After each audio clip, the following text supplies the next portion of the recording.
When you think about applying that to your retirement, we talked about DIYing your retirement. Maybe you've done that up until this point, and maybe you're in a good place, maybe you're in a bad place, maybe you don't even know what place you're in, but you're in that house, and you know that it needs some work. You know that it needs a new room. You know that it needs a new coat of paint. Whatever you think you need, the makeover happens with complete financial planning, not listening to the financial gurus, not reading articles, not trying to DIY it, but coming in and getting a written financial plan. And when I think about that, we talked about at the open of the show, guys, about our home building experiences.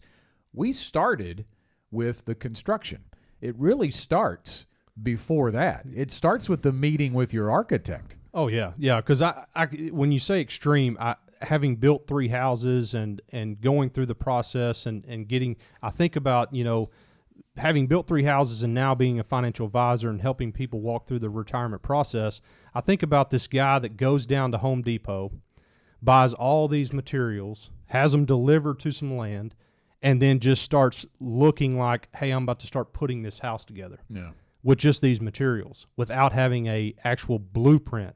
And so I know that sounds very extreme and nobody would ever do that, but in a lot of ways, we have clients come in our office that have basically done that. They've gathered the materials, they've gathered the assets, and not once have they ever stopped to put together, well, I may need to know what I'm going to do with these.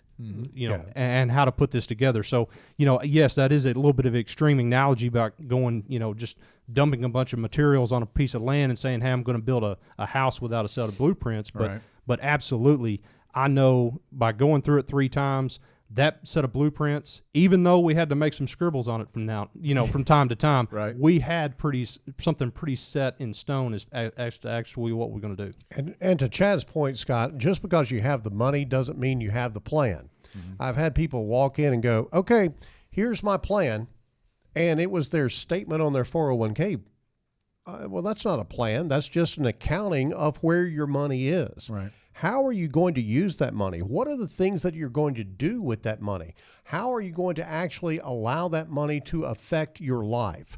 That's where the planning comes in. We're going to look at needs, we're going to look at wants, and we're going to look at dreams that you've got and wishes that you've got that you can actually put on paper and say, okay, mathematically, this is how this is going to happen.